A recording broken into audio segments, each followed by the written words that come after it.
3, 2, 1, sync. Hey everyone, I'm Oranges. I'm here today with my friends because let's be honest, we haven't really heard anything about Infinite yet, which is fine. 3 for 3 can take their time, but that won't stop us from speculating and talking about it. In fact, it only makes us want to talk about it more. Each of us have come up with a dream we have for Halo Infinite, which we will then discuss. So, if you're itching for some talk about Infinite, this video is for you. Keep in mind that these are also opinionated. Okay, I might as well go first. I think one of the main keys to Infinite survival in a world where new games are coming out and competing with each other all the time are content creation tools. For me personally, what I think made Halo 3 stand out from COD 4 when those released in 2007 were Theater, File Share, and Forge.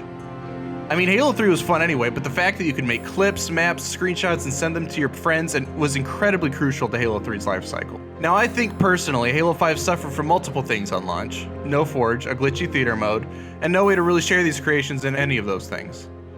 I can forgive Forge coming late because it was so monumental to keeping 5 alive for things to come, but why was it so difficult to bookmark maps? Why is Theater almost unusable? I'm almost an expert at 5's Theater at this point. I've used it constantly over the years. If Infinite can come up with a kick-ass Forge, polished Theater with some new features, and a way to share these things that you've made in both modes, this solidifies Infinite's place in the next generation of games for years to come. Even if the story to Infinite isn't up to par with our standards, Infinite can and will live if it becomes a powerhouse of community creations. So that is my dream. Do y'all have any thoughts on that? Yeah, that sucks. I'm kidding. I love you. Jesus Christ. Video's over. Die. Roll credits. The thing is I didn't use Forge in like Halo 5, so I don't have like a strong opinion on Forge as a result, because it just became too complex for me, and that's fine. I'm just stupid. That's the secret.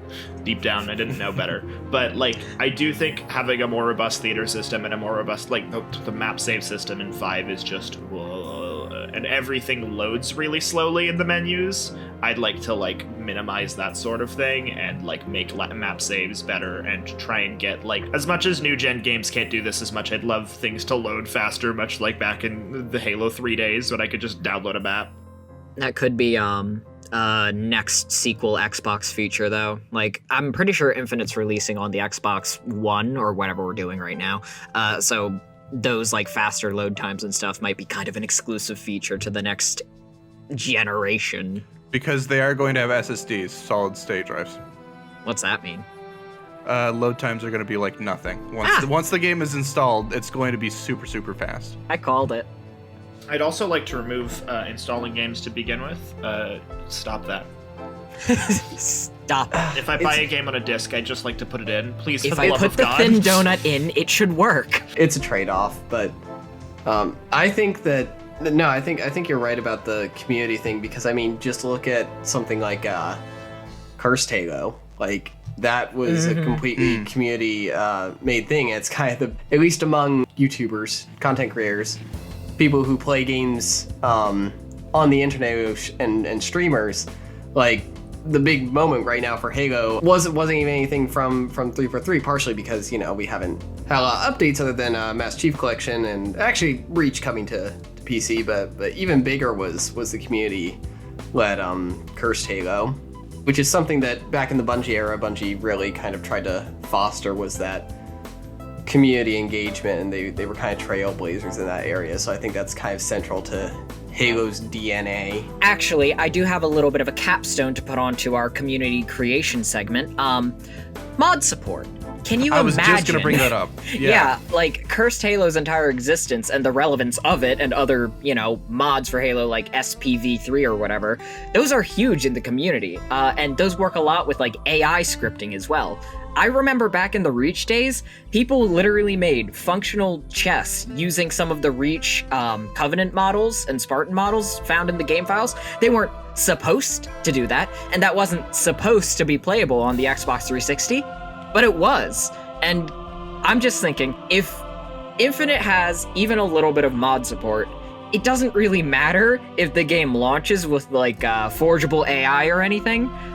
chances are the community will be able to make it given a year or two. We also have to be careful around there because of, you know, the newer relationships between companies and mods are kind of, there's a give take. Right. I mean, not saying that that's Microsoft has yet to show their hand in that regard, but you know, seeing companies. No, you're right. The recent Blizzard news, like Activision, yeah. So yeah, again, it's a give take. Halo definitely lives partially because of interaction community. The one thing that I know they can do for sure Yes. is theater, forge, and file share. That's at least the things that we know they can do and they should do. Okay, so Joe, would you like to go next? Yeah, I'll go next. 343's reboot of the Halo aesthetic had a mixed reception, to say the least. The hyper-detailed organic textures of Halo 4 clashed significantly with the old look and feel of things. You know, the geometric shapes and the rugged nature of the UNSC across from the sleek, shiny, futuristic, in more ways, Covenant, all building to this kind of believable clash in a more grounded military sci-fi universe with some elements of operatic moments, but especially with the Forerunners, but those were all kind of background, whereas the main focus of Halo had always been military sci-fi. And while I appreciated this shift and how this shift in the art direction functioned, in how Halo 4's narrative itself was a more character-driven story, then that art direction was kind of helping that, in a way, push it towards this rather than just a grounded, in many ways, military sci-fi.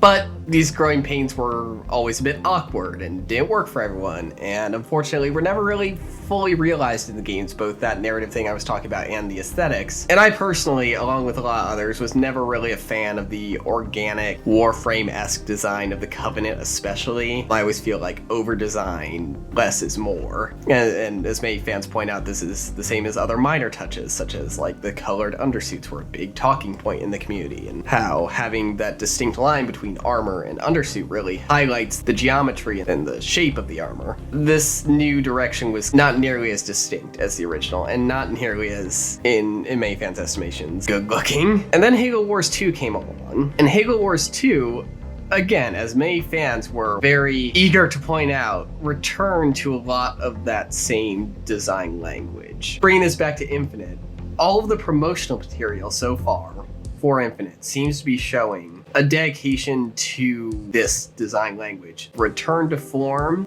without sacrificing innovation, because I don't want to get too mired in nostalgia, you know? That's the other push-pull, is again talking about the innovation versus classic. And that's a big problem, especially when talking about like art direction, you know? It's happened in other franchises. There was a radical redesign in, say, Star Wars, but Halo Infinite seems to be kind of striking a nice middle ground, leaning more on the earlier aesthetics because they were a bit stronger, but I still think 343 has their own voice to it. That's basically it. I'll say a little bit of something in that I definitely agree with the point of you want to sort of understand what art style they're doing. You know, you're gonna see like a Halo 3 style Wraith, right? And you're gonna say, that's from Halo 3. But I think what Halo Wars 2, as you mentioned, did very well was remaking some of the old designs in a new way so they feel like new vehicles stapled onto the old.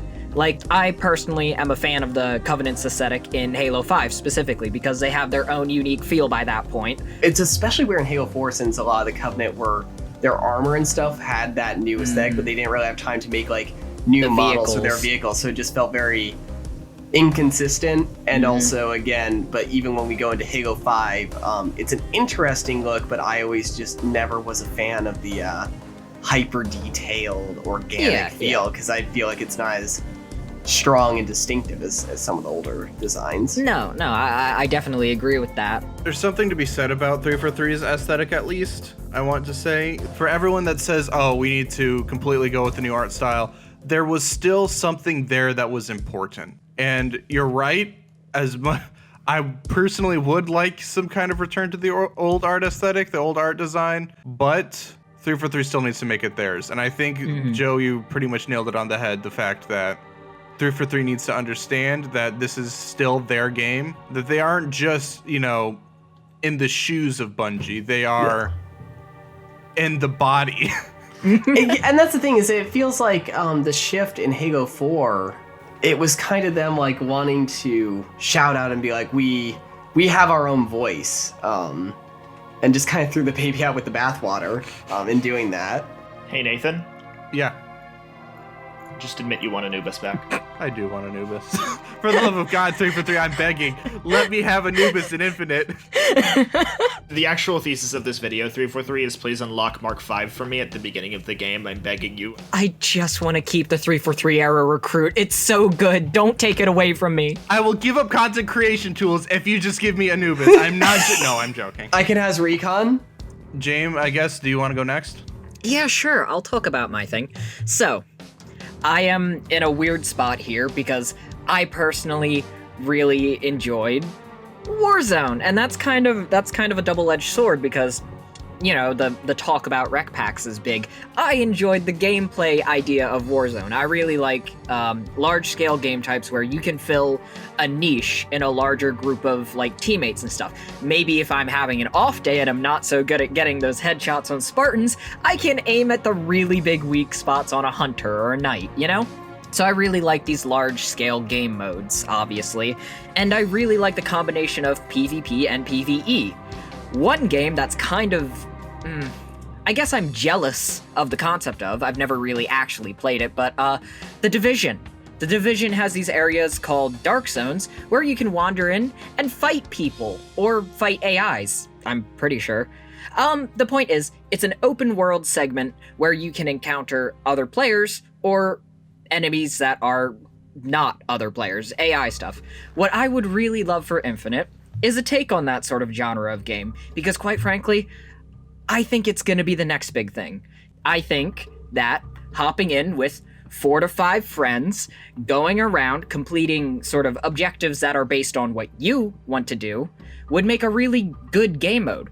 You sort of load into a dark zone, you get like as much supplies or objective as you want, and then you leave. And obviously there's sort of a risk and reward factor of, generally in these modes, you almost have resources to manage, like your ammunition, and if you die, you lose whatever power weapons or other things you have. And I think Infinite introducing more of a roster of items that you can keep and use in the field would be pretty interesting for a large-scale mode. And since we're probably not going to see the end of rec packs, it would make sense for a large-scale open-world mode to be related to some sort of rec pack sequel. That's my thing.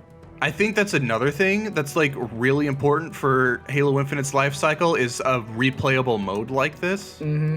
If that makes sense, because Warzone was replayable, but it was still very on rails. It was still very, you know, you knew where these enemies were going to spawn, you knew these bosses, and you could, you know, call in different recs to change the game up if you really so desired.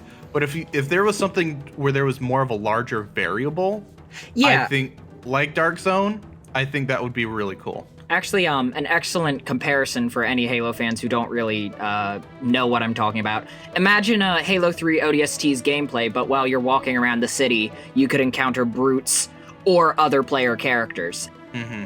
Or you could be a total and wait for someone to take out the brutes, and then you go in and take their loot. Yep, because the oh man, I think that would be both a very fun and incredibly streamable mode, which is kind of what game developers are looking for these days. Like, Sea of Thieves lives and dies on if it's streamable. I think Halo needs a more open-ended game mode, and I think an excellent way to do that is almost like to unravel Warzone. Put it across like a larger map, and you are like not the only team. I'd still like there to be some focus, because oftentimes when games have like these ambitious open world segments, and like it can become a bit muddled or stretched thin. Yeah, I think small teams might add to that. But also just like you're saying, like relegating it to kind of one exploratory mode would be a smart idea. So, I think there's a lot you can do with this game mode. I think, like, probably a good thing to do, especially to avoid making this essentially, like, very battle royale-y. Not to, like, constantly reference this every time, but, like, take some from Invasion, and maybe half the players are elites, and all the Spartans have to be friends, and all the elites have to be enemies. I will concede, it is actually more likely for them to make a sequel to Invasion, because they get to market off of both nostalgia and all the new stuff. They'll probably, if there's a new Invasion mode, they'll probably take some of those mechanics from Halo 5, how you could like command a squad and stuff. They'll probably give you a few like AI grunts if you're on the Covenant side, and you can tell them which location to go to. All right, so wait. Mm-hmm. There we go. Morgan, would you like to say your dream next? So, my dream, I mean, I have a lot of dreams, but the one we're going to talk about today is gameplay. Because I've heard a lot of stuff about people wanting the gameplay to be just like Halo 3. And I'm going to have to be controversial here. Go play Halo 3. Shooters are an industry. Games are an industry. And, I mean, even art has to pay into an industry. Grappling with the concept of art in an industry is something that we all have to do. And one of the things that I want from this is for Halo Infinite to not be unbearably boring. And unfortunately, the lack of sprint makes me want to stab my fucking eyeballs. Ooh. That's a dramatic way of saying this, but I am really bored with slow-paced shooters that don't have like an interesting movement system.